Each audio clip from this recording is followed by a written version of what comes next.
નમસ્કાર વિદ્યાર્થી મિત્રો, ચેપ્ટર નંબર 10 વર્તુળ, લેક્ચર 1 એની અંદર આપણે પ્રથમ તો ધોરણ 9ની અંદર પણ વર્તુળ ચેપ્ટર આવતું હતું, તો એને થોડી આપણે બેઝિક વસ્તુ જે 9મા ધોરણમાં તમે સમજેલા હતા એ તમામ વસ્તુઓ તમારે અત્યારે યાદ રાખવી પડશે. તો પુનરાવર્તન ધોરણ 9નું હું અહીંયા આગળ પહેલાં કરી દઉં. પહેલાં તો વિદ્યાર્થી મિત્રો, વર્તુળ એટલે શું, વર્તુળની વ્યાખ્યા શું હતી? તો વર્તુળની વ્યાખ્યા આ પ્રમાણે હતી કે સમતલના, ધારો કે કોઈ સમતલ હોય,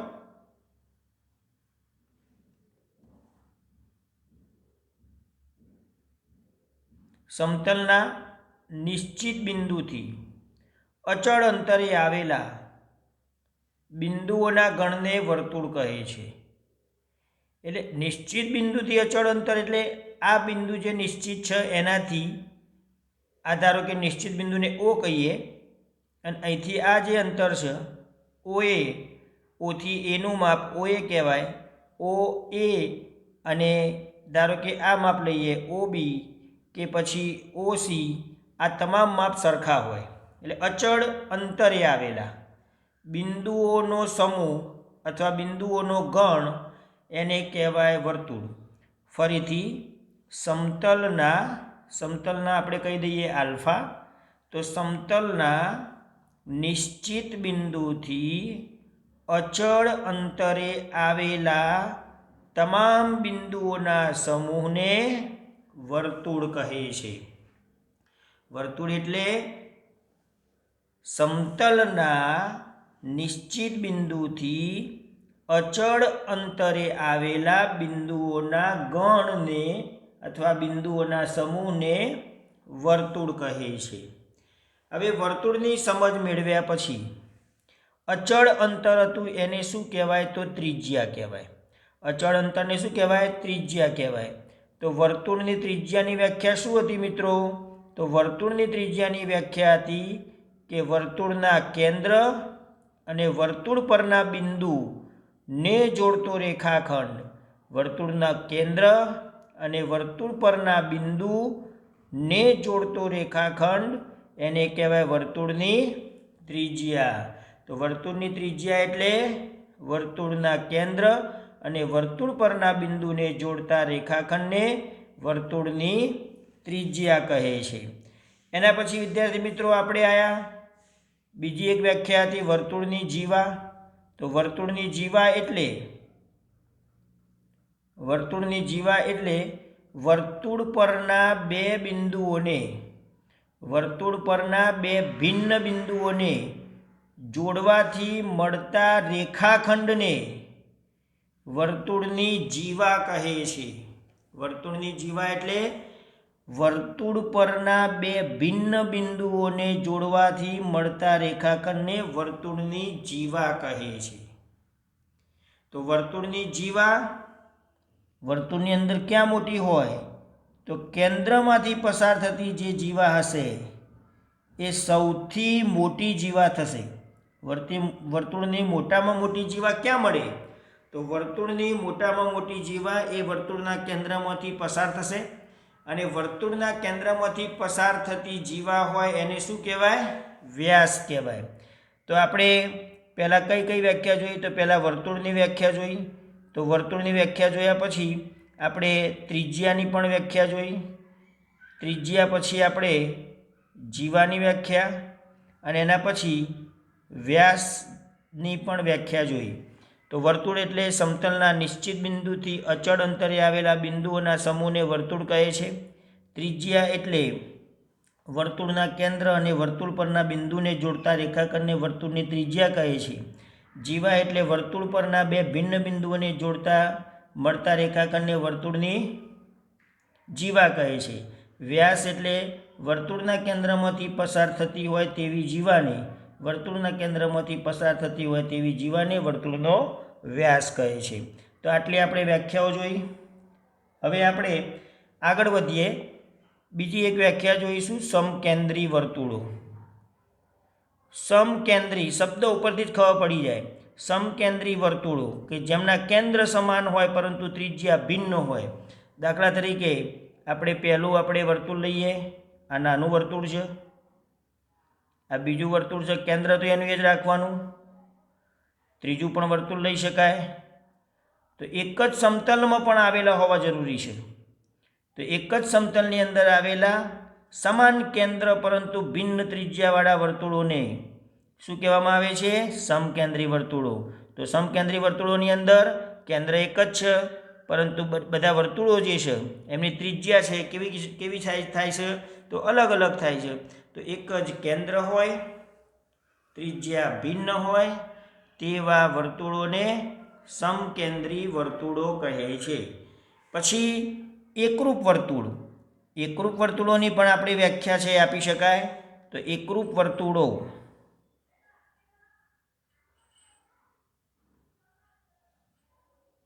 વર્તુળોની વ્યાખ્યા કેવી રીતે આપી શકાય? તો કેન્દ્ર અલગ અલગ હોય. આ પહેલું વર્તુળ,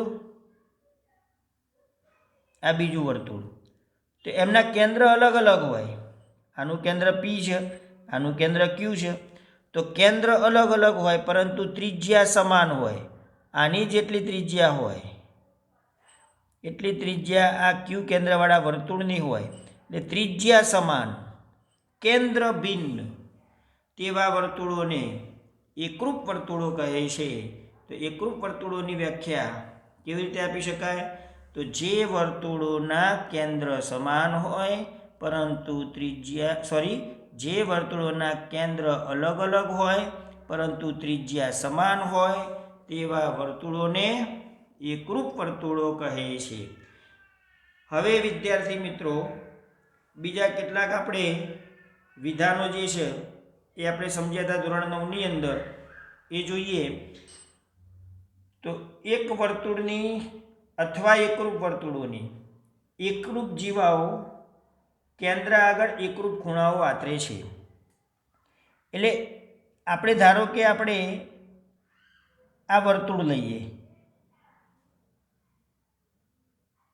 તમે નિયમ સમજજો. જેનું કેન્દ્ર O છે.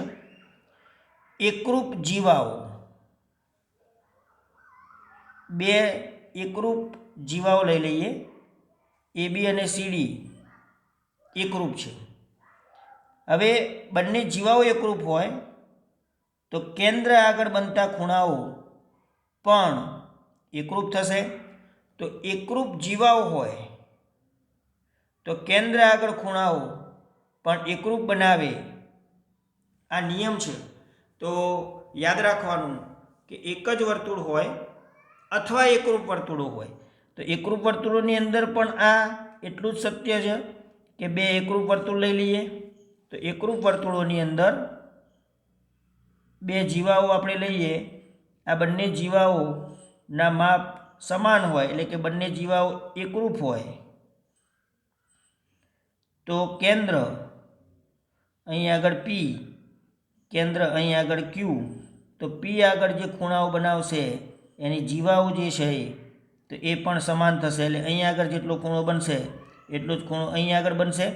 એટલે એકરૂપ વર્તુળોની અંદર જો જીવાઓ એકરૂપ હોય તો કેન્દ્ર આગળના ખૂણાઓ સમાન થાય. એક જ વર્તુળની અંદર પણ એટલું જ સત્ય છે. હવે જીવાઓ અને ખૂણા અને જીવાઓ માટે પણ એટલું જ સત્ય. જો વર્તુળમાં એક જ વર્તુળમાં કેન્દ્ર આગળના ખૂણાઓ જીવાએ જો એક જ વર્તુળમાં કેન્દ્ર આગળ બનાવેલા ખૂણાઓ જો સમાન હોય તો એ જીવાઓ પણ કેવી થાય? સમાન થાય. એટલે પ્રતીક પણ એનું સાચું છે. એ જ રીતે એકરૂપ વર્તુળોમાં પણ જો જીવાઓ દ્વારા કેન્દ્ર આગળ બનતા ખૂણા એકરૂપ હોય તો તે જીવાઓ પણ એકરૂપ થાય. જીવાઓ એકરૂપ તો કેન્દ્ર આગળના ખૂણા એકરૂપ. એનાથી ઊંધું કેન્દ્ર આગળના ખૂણા એકરૂપ તો જીવા પણ એકરૂપ થાય. એક જ વર્તુળની અંદર પણ આ વસ્તુ છે સાચી છે. હવે વર્તુળના કેન્દ્રમાંથી પસાર થતી અને વર્તુળની કોઈ જીવાને લંબ રેખા તે જીવાને દુભાગે છે. વર્તુળના કેન્દ્રમાંથી પસાર થતી રેખા વ્યાસ સિવાયની જીવાને દુભાગે તો તે જીવાને લંબ હોય છે. એટલે એનો અર્થ એવો, આપણે આનો પ્રમેય પણ જોયો હતો 9મા ધોરણમાં. તો વર્તુળ હોય, જ્યારે આપણે વર્તુળનું કેન્દ્ર O લઈએ અને એની કોઈ જીવા ધારો કે AB હોય,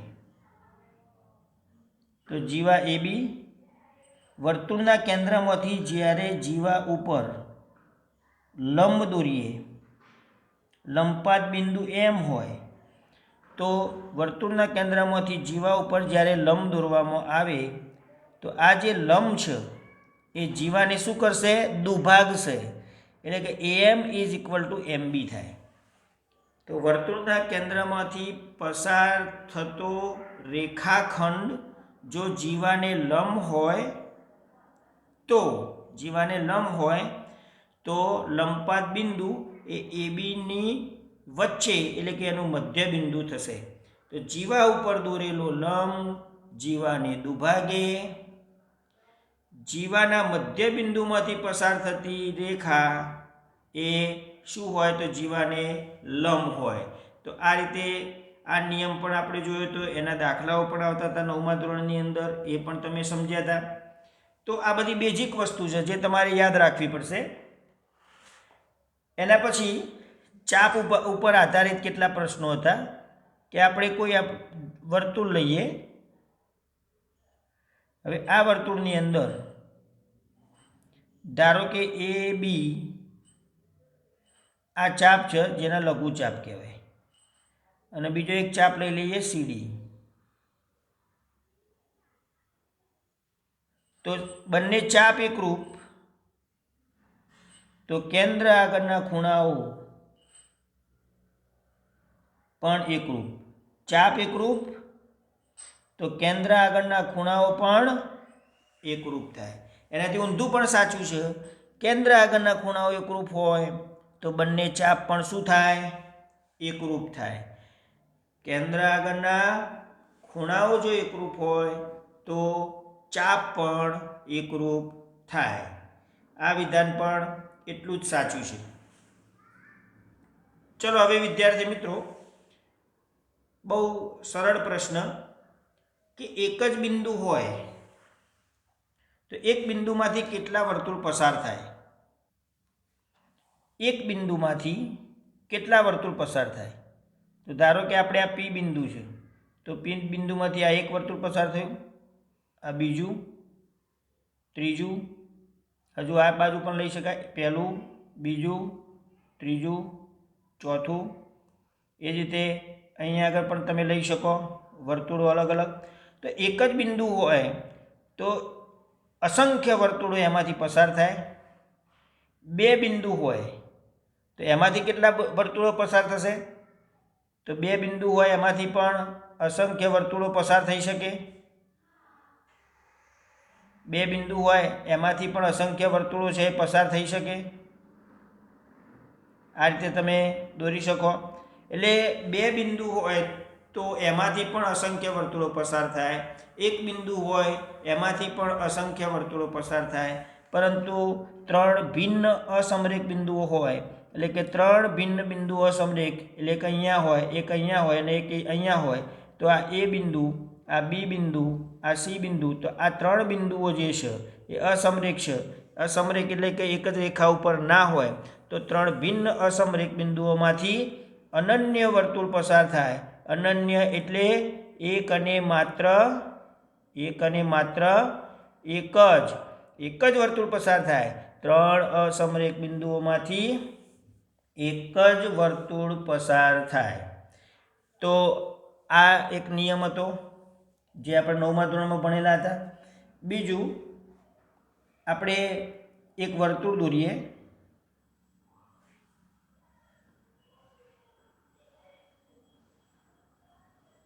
વર્તુળનું કેન્દ્ર,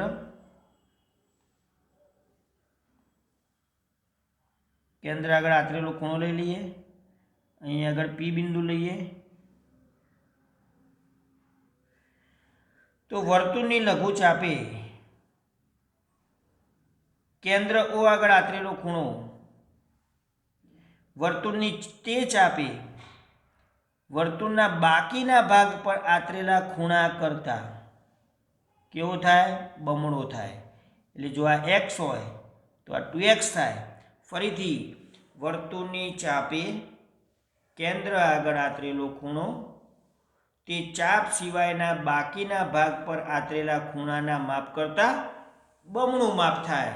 તો વર્તુળની ચાપે કેન્દ્ર આગળ આતરેલો ખૂણો તે ચાપ સિવાયના બાકીના ભાગ પરના કોઈ પણ બિંદુ આગળ આતરેલા ખૂણાના માપ કરતાં બમણું થાય છે. આના દાખલાઓ પણ આપણે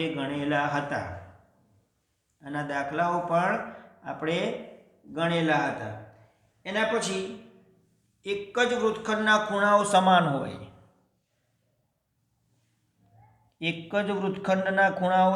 હોય. વૃત્તખંડના પ્રકાર કેટલા? તો વૃત્તખંડના 3 પ્રકાર: લઘુ વૃત્તખંડ, ગુરુ વૃત્તખંડ અને બીજું અર્ધ વૃત્તખંડ. ધારો કે અહીંયા આગળ રેખાખંડ AB, તો જીવા AB અને લઘુચાપ AB વચ્ચે ઘેરાયેલો જે ભાગ હોય એને લઘુ વૃત્તખંડ કહેવાય. તો અહીંયા આગળ ધારો કે P બિંદુ હોય, અહીંયા આગળ Q હોય અને અહીંયા આગળ R હોય. તો P આગળ આતરેલો ખૂણો, Q આગળ આતરેલો ખૂણો, R આગળ આતરેલો ખૂણો, એટલે આ બધા ખૂણાના માપ કેવા થશે? સમાન થશે. આ બધા છે એક જ વૃત્તખંડમાં આતરેલા ખૂણાઓ છે. તો વર્તુળની લઘુચાપે કેન્દ્ર આગળ આતરેલા ખૂણાનું માપ બાકીના ભાગ આગળ આતરેલા ખૂણાના માપ કરતાં બમણું. પછી વર્તુળ હોય એટલે લઘુ વૃત્તખંડ ધારો કે છે, આ નીચેનો ભાગ લઘુ વૃત્તખંડ. તો ગુરુ વૃત્તખંડમાં જેટલા પણ જીવા AB એ ગુરુ વૃત્તખંડમાં જેટલા પણ ખૂણાઓ આતર્યા હોય બધા ખૂણાઓના માપ સમાન થાય. જીવા AB એ લઘુ વૃત્તખંડમાં જેટલા પણ ખૂણાઓ આતરશે બધા ખૂણાના માપ સમાન થાય. એટલે એક જ વૃત્તખંડના ખૂણાઓ ટૂંકમાં સમાન થાય એવો અહીંયા આગળ સિદ્ધાંત છે. એક જ વૃત્તખંડના ખૂણાઓના માપ સમાન થાય, આ એનો સિદ્ધાંત છે જે તમારે યાદ રાખવો પડશે. ચલો વિદ્યાર્થી મિત્રો, પછી આ પણ બહુ અગત્યનો પ્રશ્ન હતો કે ધારો કે આપણે કોઈ વર્તુળ લીધું અને એનો આપણે એક વ્યાસ દોરીએ. વ્યાસને કહી દઈએ AB. હવે ઉપરનું આ અર્ધવૃત્તખંડ કહેવાય, નીચેનું પણ અર્ધવૃત્તખંડ કહેવાય. તો અહીંયા આગળ P બિંદુ લઉં અને એને A અને B સાથે જોડી દઈએ. તો આ ખૂણો જે છે હંમેશા કાટખૂણો થશે. એ જ રીતે અહીંયા આગળ હું Q બિંદુ લઈ લઈએ. તો Q આગળ જ્યારે આપણે દોરીએ છીએ ત્યારે પણ એ ખૂણો કાટખૂણો જ થાય છે. ધારો કે અહીંયા આગળ આપણે R લઈએ છીએ તો ત્યારે પણ એ ખૂણો જે છે એ કાટખૂણો જ થાય છે. એનો અર્થ શું? કે અર્ધવર્તુળ હોય એમાં અંતર્ગત ખૂણાઓ કાટખૂણા થાય. અર્ધવર્તુળમાં અંતર્ગત ખૂણાઓ કાટખૂણા હોય એવો નિયમ 9મા ધોરણમાં આવતો હતો. અર્ધવર્તુળમાં અંતર્ગત ખૂણાઓના માપ કેટલા હોય? 90° હોય. ચલો પછી આપણે જોઈએ ચક્રીય ચતુષ્કોણ.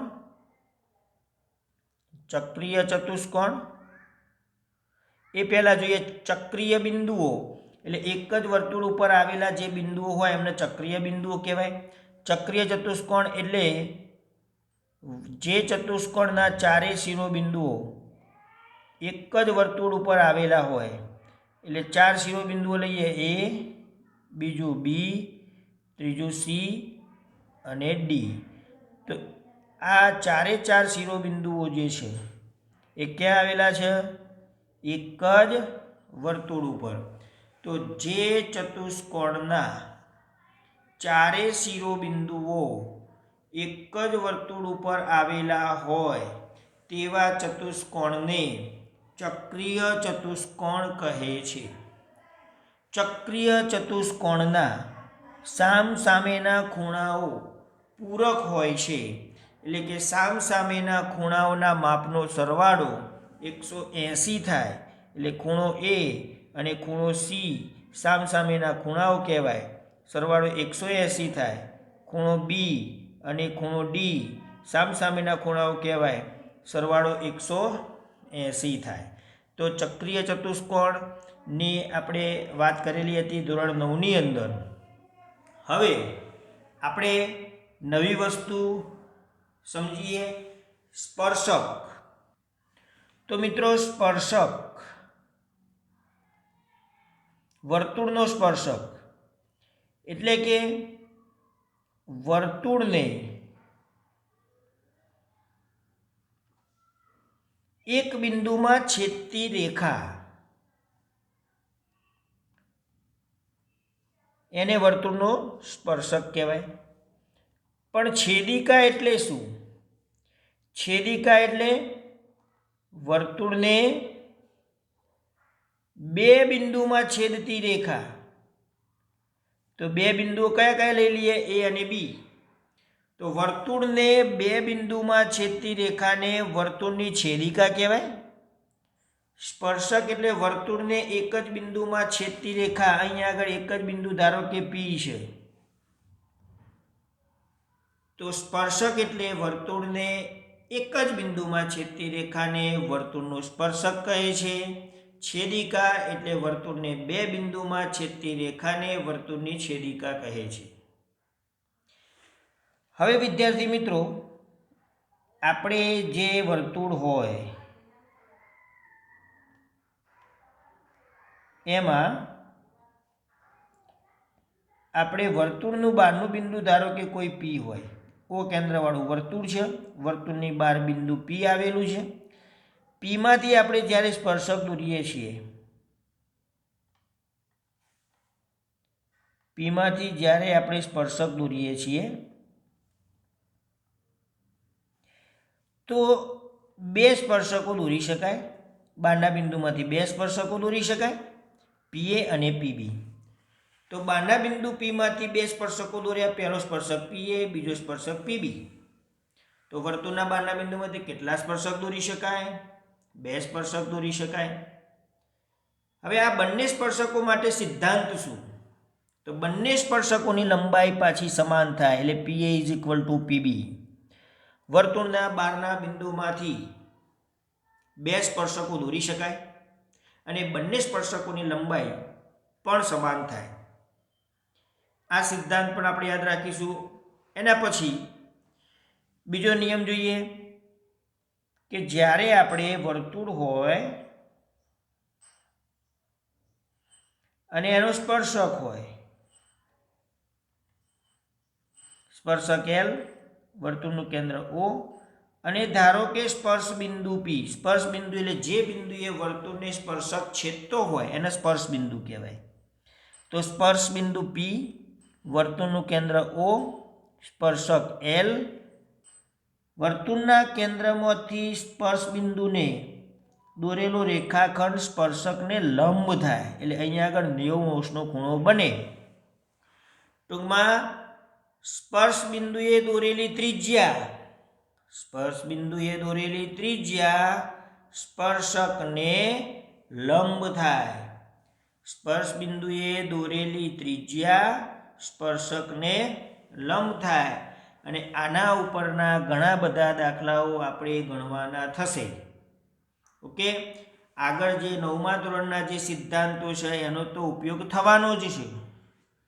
સાથે સાથે 10મા ધોરણની અંદર જે કેટલાક નવા નિયમો આવ્યા છે એનો ઉપયોગ કરીને પણ દાખલા ગણવાના થશે.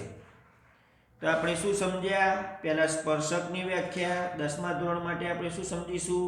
તો પહેલાં સ્પર્શકની વ્યાખ્યા શું આપવાની? તો વર્તુળને એક બિંદુમાં છેદતી રેખાને વર્તુળનો સ્પર્શક કહે છે. પછી વર્તુળની છેદિકા, તો વર્તુળને બે ભિન્ન બિંદુમાં છેદતી રેખાને વર્તુળની છેદિકા કહે છે. પછી શું સમજ્યા? તો વર્તુળના બહારના બિંદુમાંથી બે સ્પર્શકો દોરી શકાય. વર્તુળના બહારના બિંદુમાંથી બે સ્પર્શકો દોરી શકાય અને બંને સ્પર્શકોની લંબાઈ કેવી થાય? સમાન થાય. એના પછી આપણે શું સમજ્યા? તો વર્તુળના સ્પર્શ બિંદુએ દોરેલી ત્રિજ્યા સ્પર્શકને લંબ થાય. તો આટલી વસ્તુ આપણે સમજ્યા. પછી એક નિયમ જોઈએ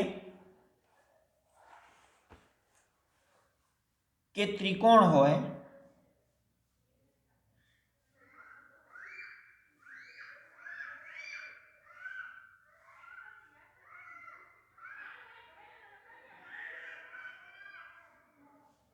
અને એની અંતર્ગત એક વર્તુળ હોય. તો અંતર્ગત વર્તુળ હોય તો એને અંતઃવૃત્ત કહેવાય. અંતઃવૃત્ત એટલે ત્રિકોણની ત્રણેય બાજુઓને સ્પર્શતું વર્તુળ, એને કહેવાય અંતઃવૃત્ત. પછી બહિર્વૃત્ત એટલે જેને પરિવૃત્ત કહેવાય. વર્તુળના 3 શિરોબિંદુમાંથી પસાર થતું વર્તુળ. તો આ જે આકૃતિ દોરીએ મેં પરિવૃત્ત કહેવાય. આ જે આકૃતિ દોરીએ મેં અંતઃવૃત્ત કહેવાય. તો વર્તુળ અંદર હોય અંતઃવૃત્ત, વર્તુળ બહાર હોય, 3 શિરોબિંદુઓમાંથી પસાર થતું હોય તો પરિવૃત્ત. આમાં વિદ્યાર્થી મિત્રો તમને ભૂલ કરતા હો છો. પરિવૃત્ત કોને કહેવાય? તો 3 શિરોબિંદુઓમાંથી પસાર થતું વર્તુળ. 3 શિરોબિંદુઓમાંથી પસાર થતું વર્તુળ. આ એટલા માટે સમજાયું કે કાટકોણ ત્રિકોણ માટે એક એવો નિયમ છે. કોના માટે મેં કીધું? કાટકોણ ત્રિકોણ માટે. ધારો કે આ કાટકોણ ત્રિકોણ ABC અને 3 બાજુઓને સ્પર્શતું ધારો કે કોઈ વર્તુળ દોરવામાં આવે. કાટકોણ ત્રિકોણ ABC, 3 બાજુઓને સ્પર્શતું આ વર્તુળ છે. હવે આપણે ધારો કે આ 3 બાજુઓના માપ જાણતા હોય. કાટકોણ ત્રિકોણની 3 બાજુઓના માપ જાણતા હોય તો અંતઃવૃત્તની ત્રિજ્યા એટલે અંદર જે વર્તુળ છે R is equal to AB plus BC minus AC by 2. એટલે કે કાટખૂણો બનાવતી બે બાજુઓનો સરવાળો માઇનસ કર્ણ ભાગ્યા 2 એટલે અંતઃવૃત્તની ત્રિજ્યા થાય. પણ કયો ત્રિકોણ હોવો જોઈએ? તો કાટકોણ ત્રિકોણ હોવો જોઈએ. તો કાટકોણ ત્રિકોણમાં અંતઃવૃત્તની ત્રિજ્યા R ઇઝ ઇક્વલ ટુ કાટખૂણો બનાવતી બે બાજુઓનો સરવાળો માઇનસ કર્ણ અપોન 2. તો કાટખૂણો બનાવતી બે બાજુઓના સરવાળામાંથી કર્ણ બાદ કરો અને ભાગાકારમાં 2 એટલે એ અંતઃવૃત્તની ત્રિજ્યા થાય. એના પછી ધારો કે